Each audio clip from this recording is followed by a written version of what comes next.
अब हम पढ़ेंगे धारा 97, भारतीय न्याय संहिता 2023 की धारा 97, जो कि आईपीसी की धारा 369 के समरूप है। किसके समरूप है? 369 के समरूप है। क्या कह रही है धारा? 10 वर्ष से कम आयु के बालक के शरीर पर से चोरी करने के आशय से व्यापहरण या अपहरण। मतलब क्या हुआ कि पुराने समय में देखा होगा आपने कि महाराजाओं के यहाँ बड़े बड़े या नॉर्मल व्यक्तियों के यहाँ भी देखें तो सोने की जंजीर पहनना, सोने चांदी के आभूषण बच्चों को पहनाए जाते थे, पहने रहते थे।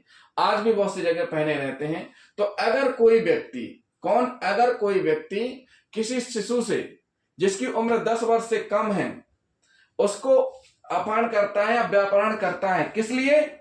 चोरी करने के लिए। उसके शरीर में जो संगम संपत्ति है उसके शरीर में क्या होगा? उसके शरीर में या तो कोई गहने होंगे या फिर उसके पास कोई धन होगा, सोने की चैन होगा। वो चोरी करने के लिए व्यापहरण अपहरण करता है तो उसमें सजा का प्रावधान है 7 वर्ष तक के कारावास और जुर्माना या दोनों से दंडनीय किया जाएगा।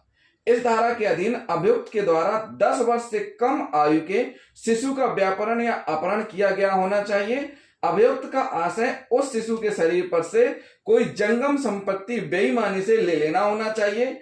अधिकतर मामलों में ये जंगम संपत्ति या तो शिशु के द्वारा पहने हुए गहने होते हैं या उसके पास धन होते हैं। जंगम संपत्ति का मतलब 2 प्रकार की संपत्ति होती है। जंगम संपत्ति मतलब चल संपत्ति और दूसरी होती अचल संपत्ति। अचल संपत्ति जिसको एक स्थान से दूसरे स्थान पर ले नहीं जाया जा सकता, जैसे बिल्डिंग, भवन, ये क्या है? जमीन, ये अचल संपत्ति है। और जंगम यानी चल संपत्तियां जिनको एक स्थान से दूसरे स्थान तक मूवेबल किया जा सकता है, जैसे जेवर, गहने, ये सारे के सारे जंगम संपत्ति के अंतर्गत आ जाते हैं।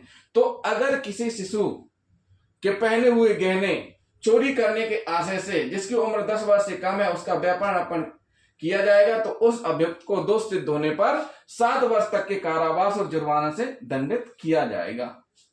तो ये हुई धारा 97, जिसमें 10 वर्ष से कम आयु के बालक के शरीर पर से चोरी करने के आशय से व्यापहरण या अपहरण करने पर 7 वर्ष तक के कारावास और जुर्माना और दोनों से दंडनीय किया जाएगा दोष सिद्धि होने पर।